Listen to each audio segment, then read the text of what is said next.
All right, it's the Press Box. I'm Ryan Thorburn, joined by Steve Mims. Once again, this time we're going to talk basketball. Believe it or not, the Ducks are practicing, women's and men's, coming in with high expectations on both sides this year.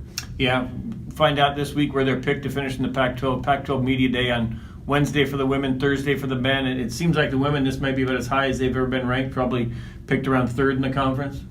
I would guess third, and the storyline for me at their media day is how are they going to handle these great expectations? When we last left the Ducks, they were in the Elite Eight playing UConn for a spot in the Final Four with essentially a bunch of freshmen and sophomores. Now all those players are back. Their starting five is back. Their top 7 scorers are back. And they add another really good recruiting class. So Kelly Graves has it going on. I mean, I wasn't here in the 90s and early 2000s when there was a lot of great crowds at Mac Court for women's basketball, but this is unprecedented for an Oregon women's basketball team coming off an Elite Eight. They'd never even been to the Sweet 16. I'm interested to see what the fan support is this year. Yeah, and it's so weird to see somebody. Normally you build up to the Elite Eight, and then by the time you get there, you come back and rebuild. They did it in kind of the first year with this group. You almost wonder if they did it too soon. Did Kelly Graves set expectations a little too high? I wonder maybe he should have bowed out in the Sweet 16 or the round of 32 to left a little bit more to get to exceed what they did last season. But it'll be interesting to see how they can build on that now that there is some hype. Well, I think, they were definitely a year ahead of schedule, maybe 2 years ahead of schedule. But they do have one motivation. Last year, they won all those NCAA games basically on the East Coast.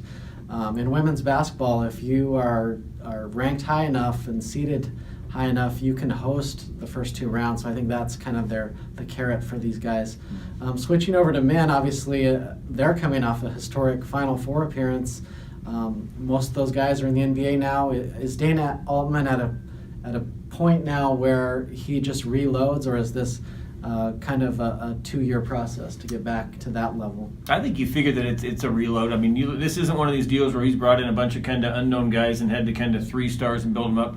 The new guys, there's 2 graduate transfers who are all conference players at their school. They've got their first 5-star in Troy Brown Jr., and the other 3 freshmen are all 4 stars. So add them in with the guys that come back. I think it is a little different it's a little bit opposite the women, to where they were last year maybe the underdogs who achieved. Oregon achieved last year, finishing first, was picked to finish first and did.